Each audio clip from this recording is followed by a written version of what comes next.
तो देखो कार्तिक के महीना में कितनो प्यारो लगत जब ही माता बहने लेके डलियां सोए से जाती नहीं जब तो और अच्छो लगत गाऊ जाती। देखो का गाऊ जाती रोशनी बहन बिल्कुल सुनाओ। कह रही ये हरी बोले नहीं हंस के पैर करे हरी बोले नहीं हंस के पैर करे हरी बोले नैया हंस के पैर करे हरी बोले नैया हंस के पैर करे।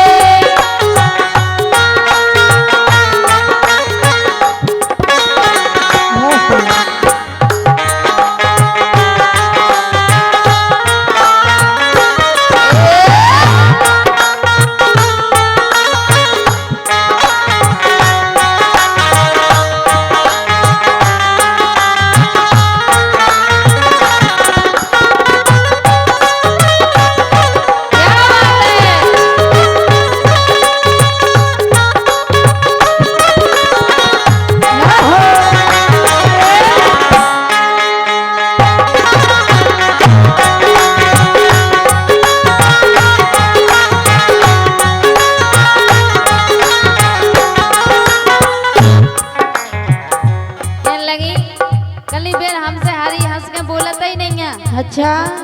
कली का पता हमने का बिगाड़ो उनको जो हम सब बिल्कुल ही नहीं बोलत क्या लगी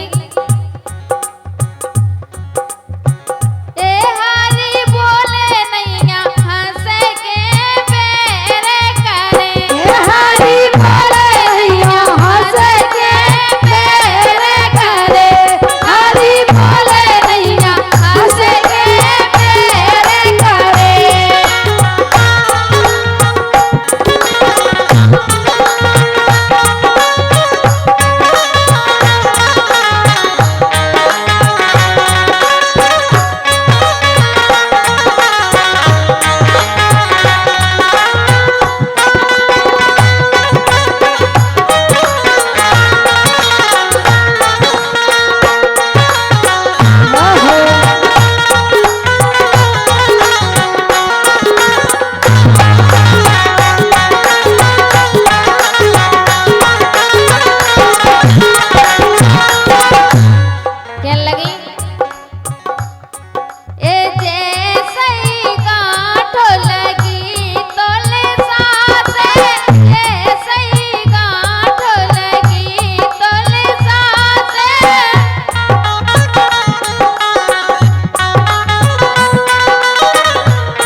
ले नो बांध ले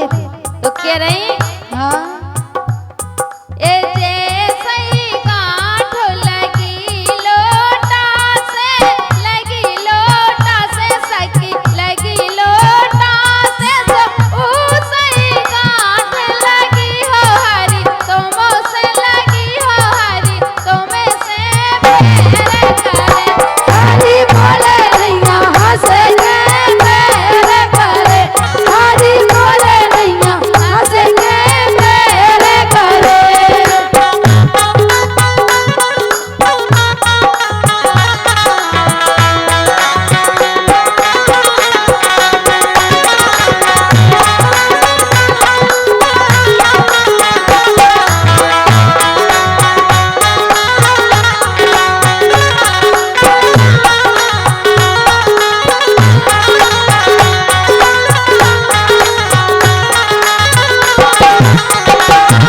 क्या लगी ए जा